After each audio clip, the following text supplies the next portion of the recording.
7 अक्टूबर 2023 Hamas के हथियारबंद लड़ाके Israel की सीमा में घुस गए और इजराइल के कई शहरों में बेगुनाह लोगों को मारा और लगभग 200 लोगों को बंधक बनाया।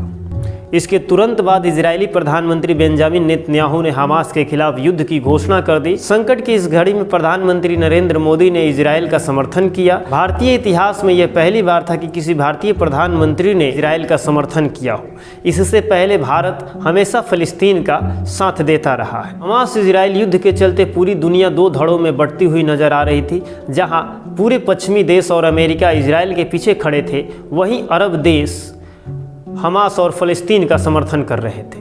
लेकिन अब इस युद्ध का प्रभाव हिंद महासागर में भी दिख रहा है और अब इस युद्ध का प्रभाव भारत पर भी पड़ रहा है। नमस्कार दोस्तों, स्वागत है आप सबका एक नए वीडियो में। इस वीडियो में हम जानेंगे कि हमास इजराइल युद्ध का प्रभाव भारत पर क्या पड़ रहा है। पिछले कुछ समय में रेड सी में भारतीय जहाज़ों पर हुती विद्रोहियों ने हमले करने शुरू कर दिए हैं। लाल सागर से भारत का लगभग 20% व्यापार होता है और यह रूट पूरी विश्व व्यापार का 12% कवर करता है। लाल सागर एक तरफ हिंद महासागर को तथा दूसरी तरफ स्वेज नहर के माध्यम से मध्य सागर को जोड़ता है। भारत से यूरोप पहुंचने का सबसे तेज रास्ता लाल सागर से होते हुए स्वेज नहर है।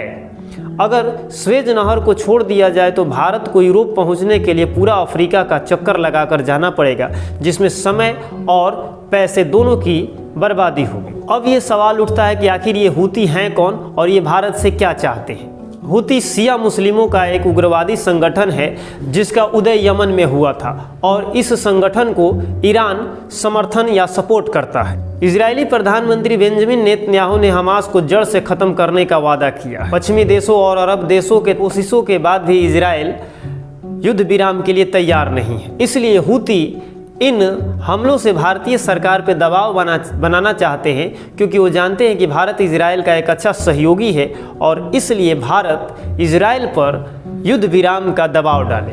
भारतीय नेवी ने भी इन हमलों का जवाब देने की तैयारी पूरी तरीके से कर ली है और इनके प्रति सजग है।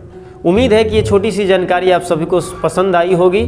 आप इस बारे में क्या सोचते हैं, आप अपने सुझाव कमेंट बॉक्स में ज़रूर लिखें तथा चैनल को सब्सक्राइब जरूर करें। जय हिंद, जय भारत।